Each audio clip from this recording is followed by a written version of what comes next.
जय हिंद। आपका फिर से अपने YouTube चैनल लक्ष्य साथी पर स्वागत है। आज हम इसके अंदर देखने का प्रयास करेंगे कि जो मौर्योत्तरकालीन जो भारत है उसके राजवंश, हमने जो सातवान वंश तक देख लिया था। उसके बाद में सातवां वंश के बाद में जैसे कि आमिरी राजवंश, इच्छुक राजवंश, कलिंग कचेदी राजवंश, वाकाटक राजवंश, साथ ही जो हाथी गुफा अभिलेख है जो कि अत्यंत महत्वपूर्ण है, इसके बारे में देखने का प्रयास करेंगे।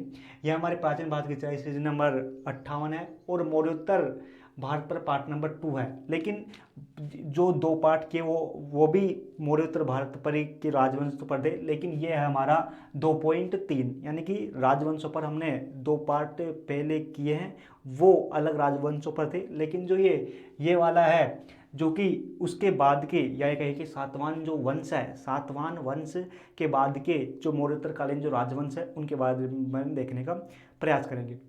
आम्बरी राजवंश, राजवंश, तो आम्बरी राजवंश है, जो ये आम्बरी राजवंश है जो कि आज के हम कह सकते हैं कि जो महाराष्ट्र है, इस महाराष्ट्र के इलाके में हुआ करता था।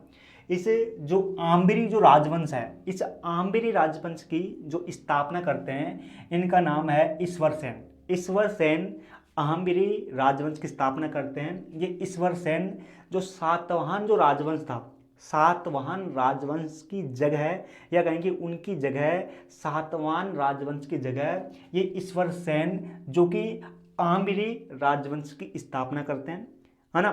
फिर जो इनकी जो आम्बरी राजवंश है, इन आम्बरी राजवंश की दो राजधानी होती है। जो आरंभ में राजधानी होती है, या कहें कि जो प्राथमिक प्रथम जो राजधानी होती है वो है प्रतिष्ठान। प्रतिष्ठान इनकी राजधानी होती है। जो ये प्रतिष्ठान है ना, ये प्रतिष्ठान आज का जो महाराष्ट्र है, इस महाराष्ट्र में हुआ करता था। इसके बाद में जो आम्बरी जो राजवंश है, ये अपनी दूसरी राजधानी बनाते हैं। वो दूसरी राजधानी ये नासिक, महाराष्ट्र के अंदर एक जगह है, जिला है, या कहें ना, उसका नाम नासिक है। नासिक को आम्बरी वंश के राजा दूसरी राजधानी बनाते हैं। आम्बरी राजवंश की दो राजधानी, पहली राजधानी हुआ करती है जिसका नाम प्रतिष्ठान, दूसरी राजधानी जो होती है उसका नाम है नासिक। नासिक जो कि वर्तमान जो महाराष्ट्र है, इस महाराष्ट्र के अंदर है।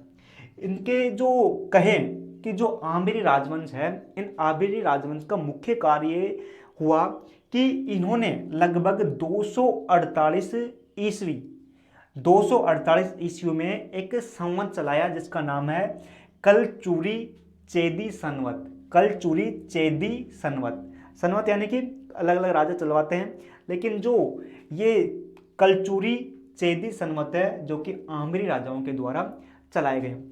जो ये राजा है, इनका ज़्यादा महत्वपूर्ण योगदान नहीं है, या कहें कि ये ज़्यादा प्रसिद्ध नहीं हुए, है ना। फिर इनके बाद में देखते हैं कि जो इक्ष्वाकु राजवंश आता है, इक्ष्वाकु राजवंश।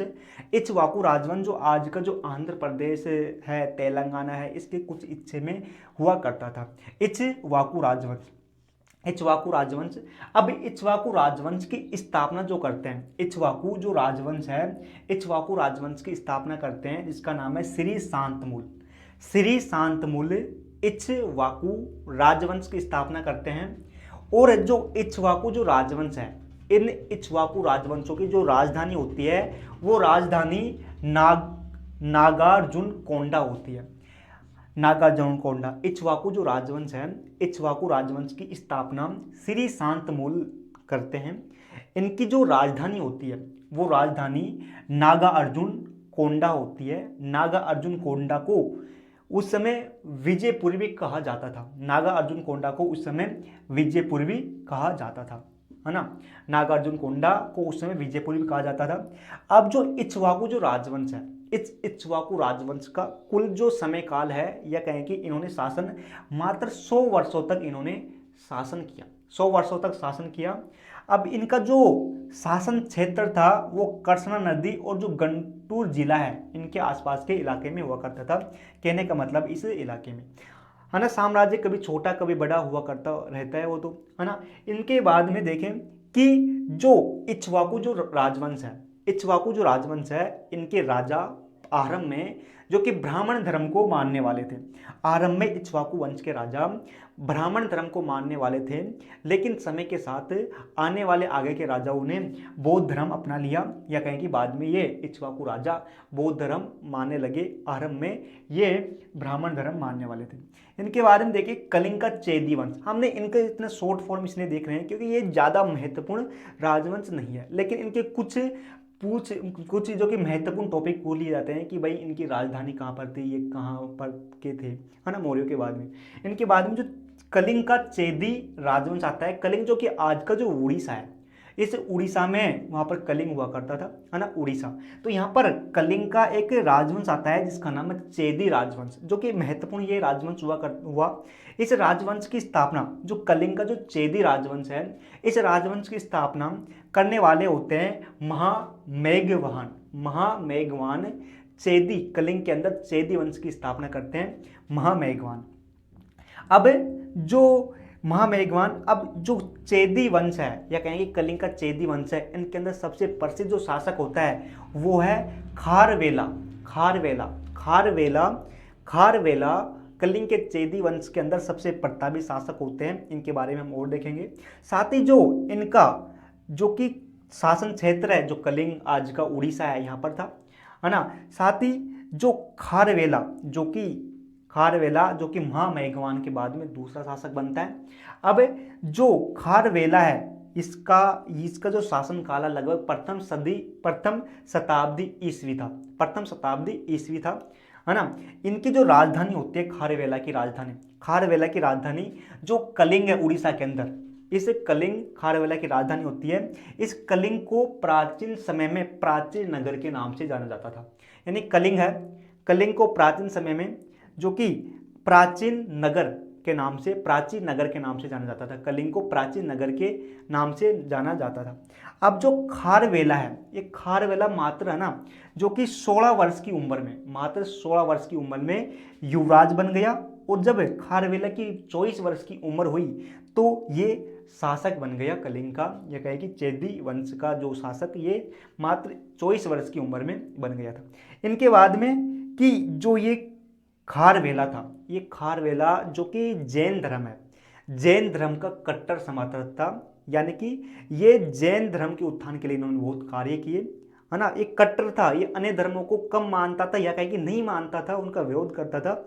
लेकिन जो ये राजा है खारवेला, ये जैन धर्म का कट्टर समर्थक था। इन्होंने जैनों के लिए जो कि गुफाओं, या कहें कि जैनों को लिए उन्होंने बड़े बड़े दान दिए। अब जो खारवेला जो राजा है, इस खारवेला राजा को अनेक उपाधियां भी दी गई थी, या कहें कि इन्होंने अनेक उपाधियां धारण कर रखी थी। जैसे कि धर्मराज की उपाधि इस खारवेला ने धारण कर रखी थी। इसी के साथ कलिंगाधिपति की उपाधि इसने धारण कर रखी थी। साथ ही जो खारवेला है, इस खारवेला ने महाराजा की उपाधि धारण कर रखी थी। और जो महाराजा की उपाधि धारण करने वाला ये पहला शासक खारवेला था। अब जो खारवेला है, जो शासक था कलिंग के चेदी वंश का दूसरा शासक था खारवेला। अब इस खारवेला ने एक हाथी गुफा अभिलेख की स्थापना की। अब इस हाथी गुफा अभिलेख को खारवेला प्रस्तुति भी कहा जाता है, यानी कि राजा के द्वारा जो कि लिखा जाता है ना, वो लिखा पत्थर पर। तो खारवेला प्रस्तुति जो कि इसको हाथी गुफा अभिलेख के नाम से भी जाना जाता है। हाथी गुफा अभिलेख से ये नाम जाना जाता है। इस हाथी गुफा अभिलेख की स्थापना जो कि खारवेला ने की थी। अब जो हाथी गुफा अभिलेख है ना, इसकी खोज विस्प स्टॉलिंग ने की थी 1825 में। 1825 में हाथी गुफा अभिलेख की खोज विस्प स्टॉलिंग ने 1825 में की थी। अब जो ये हाथी गुफा अभिलेख है, हाथी गुफा अभिलेख जो प्राकृत, या कहेंगे जन सामान्य की भाषा में लिखा गया था।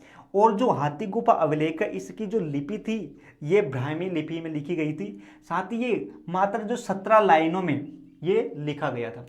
इसी के साथ देखें कि जो हाथी गुफा अभिलेख है, इसकी कुछ महत्वपूर्ण बातें हैं जो कि अत्यंत महत्वपूर्ण है।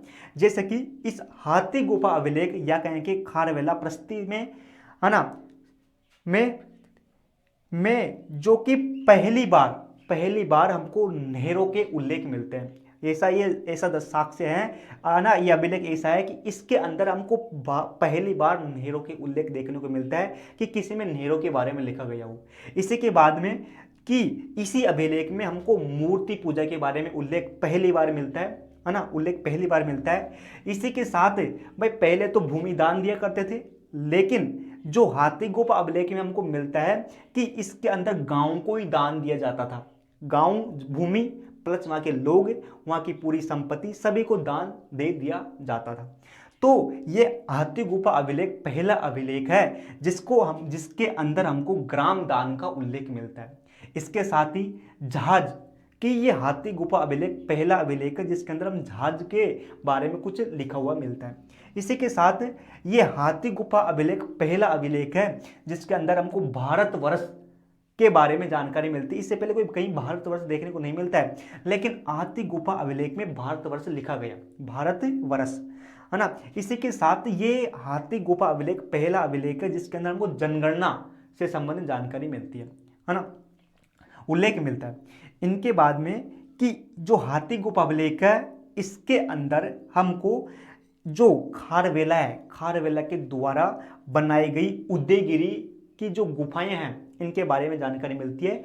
तो उदयगिरी की जो गुफाएं हैं वो खारवेला ने बनाई थी। अब ये उदयगिरी गुफाएं खारवेला ने जैन जो सन्यासी थे या कहेंगे जैन जो भिक्षु थे, जैन थे, जैनों के लिए गुफाएं बनवाई थी। साथ ही जो ये गुफाएं हैं, है ना, ये गुफाएं हैं उड़ीसा, जो आज का जो उड़ीसा है, उड़ीसा के अंदर एक स्थान है जिसका नाम है भुवनेश्वर, उड़ीसा की राजधानी है। इस भुवनेश्वर में एक पहाड़ी है जिसका नाम है खंडगिरी पहाड़ी। उड़ीसा के अंदर भुवनेश्वर में एक पहाड़ी है जिसका नाम है खंडगिरी पहाड़ी। इस खंडगिरी पहाड़ी पर जो ये खारवेला जो राजा था, इस खारवेला राजा ने जैनों के लिए, जो जैन भिक्षु थे, जैनों के लिए लगभग 35 गुफाओं का निर्माण करवाया। जो ये उदयगिरी के अंदर जो गुफाएं बनवाई ये लगभग 35 गुफाएं हैं। इनके साथ ही हम देखें कि वाकाटक राजवंश जो आज के कहें कि महाराष्ट्र, तेलंगाना, इसी के साथ मध्य प्रदेश, इन इलाकों में या कहेंगे मध्य भारत के इलाकों में हुआ करता था वाकाटक जो कि राजवंश। अब इस वाकाटक राजवंश की जो स्थापना करते हैं उनका नाम है विद्ये शक्ति। वाकाटक राजवंश की स्थापना करते हैं विद्ये शक्ति। और जो विद्ये शक्ति तो हाँ स्थापना कर देते हैं, लेकिन वास्तविक रूप से जो कि इसका स्थापक माना जाता है यानी सही रूप से बसाता है उसका नाम है परवरसेन। परवरसेन दूसरा राजा बनता है वाकाटक राजवंश का। अब जो वाकाटक राजवंश है इनके जो राजा थे, इनके राजाओं का जो राज चिन्ह था वो गंगा है, गंगा नदी है, गंगा की आरती करते हुए दर्शे का चित्र इनका राज चिन्ह था। इसी के साथ साथ जो इनकी वाकाटक जो राजवंश है इनकी जो राजधानी थी, इनकी दो राजधानी हुई। पहली राजधानी, प्रथम राजधानी थी जिसका नाम था नंदीवर्धन आज के जो नागपुर है, नागपुर या कहें कि महाराष्ट्र के अंदर नंदीवर्धन वाकाटक राजवंश के राजाओं की प्रथम राजधानी थी। इनके बाद में जो इनकी दूसरी राजधानी बनती है वह है परवरपुर जो आज का जो महाराष्ट्र है, इस महाराष्ट्र के अंदर है। इसी के साथ जो वाकाटक राजवंश का जो दूसरा राजा बनता है उस दूसरे राजा का नाम है परवरसेन प्रथम। पहले राजा विद्ये शक्ति जो स्थापना करते हैं, इनके बाद में जो दूसरा राजा बनता है वो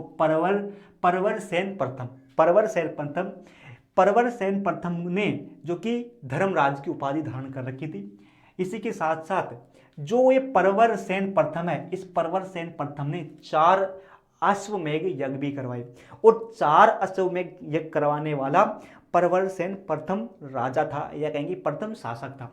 इसी के साथ जो परवरसेन है, इस परवरसेन ने वाजपेयी यज्ञ भी कराए जो कि बहुत बड़े यज्ञ माने जाते थे, हर कोई राजा इनको नहीं करवाता था और ये 4 अश्वमेघ करवाने वाला परवरसेन प्रथम राजा था। इसी के साथ जो परवरसेन के बाद जो राजा बनता है वह है रुद्रसेन प्रथम। अब ये रुद्रसेन प्रथम जो कि समुद्रगुप्त है, गुप्त वंश का राजा समुद्रगुप्त का समयकालीन था। और ये रुद्रसेन प्रथम की जानकारी हमको जो कि प्रयाग परिस्थिति इसके अंदर देखने को मिलता है जो कि हरिसेन द्वारा लिखी गई। इसी के साथ देखें कि रुद्रसेन के बाद में रुद्रसेन द्वितीय आता है। रुद्रसेन द्वितीय जो कि चंद्रगुप्त का समकालीन था, और इस चंद्रगुप्त ने चंद्रगुप्त की पत्नी ने चंद्रगुप्त की पुत्री, जिस चंद्रगुप्त की पुत्री का नाम था प्रभावती का विवाह चंद्रगुप्त ने रुद्रसेन के साथ करवाया था। चंद्रगुप्त जो कि प्रसिद्ध शासक था, चंद्रगुप्त की पुत्री थी जिसका नाम प्रभावती था। प्रभावती का विवाह चंद्रगुप्त ने, जो कि वाकाटक राजवंश का रुद्रसेन द्वितीय था, इसके साथ विवाह करवाया था। इनके बाद में जो शासक होता है वो है प्रवरसेन द्वितीय। अब इस प्रवरसेन द्वितीय है ना, इनका वास्तविक नाम था प्रवरसेन द्वितीय का वास्तविक नाम था दामोदर सेन। अब जो प्रवरसेन द्वितीय है, इस प्रवरसेन द्वितीय ने वाकाटक राजवंश की जो दूसरी राजधानी है परवरपुर दूसरी राजधानी इसने बनाई थी प्रवरसेन द्वितीय ने। इसी के साथ देखें कि प्रवरसेन द्वितीय जो कि कवि भी था, इन्होंने अपनी एक पुस्तक लिखी है जिसका नाम है सेतुबंध, जो कि प्राकृत भाषा में लिखी गई है। इनकी जो उपाधि थी प्रवरसेन द्वितीय की, वो थी परम महाहेश्वर। इसी के साथ जो प्रवरसेन है, जो अजंता की गुफाएं महाराष्ट्र के अंदर देखने को मिलती है, इन अजंता की गुफाओं में जो संख्या बहुत सारी गुफाएं, उन गुफाओं के अंदर गुफा संख्या 9 और गुफा संख्या 10, इनका निर्माण जो कि प्रवरसेन द्वितीय ने ही करवाया था। हमने ये जो जानकारी दी आपको, ये इन राजा तो ज़्यादा महत्वपूर्ण नहीं है, लेकिन इन राजाओं ने कुछ महत्वपूर्ण काम कर दिए। जैसे कि हमने देखा, इनको पूछ लिया जाता है कि किस राजा ने करवाया, राजा कहाँ का था, है ना। तो फिर मिलते हैं अगली, जो कि हम देखेंगे कि जो मौर्योत्तर कालीन जो भारत है, उसके साथ जो विदेशी आक्रांताई भारत आए, उन्होंने किस प्रकार भारत पर आक्रमण किया, उनके बारे में देखेंगे। तो यहाँ पर हमने जानकारी, इसी के साथ जो हमने देखा, इसके नोट्स इस वीडियो के डिस्क्रिप्शन में मिल जाएंगे, टेलीग्राम चैनल पर जाकर देख सकते हैं। हमने जो बताया शायद अच्छा लगा हो तो इसको बता देना कैसा लगा। इसी के साथ अगली सीरीज में मिलते हैं, या कहें कि विदेशी आक्रांता जब आते हैं मौर्योत्तर कालीन भारत के बाद, उसके बारे में देखेंगे। जय हिंद, फिर मिलते हैं।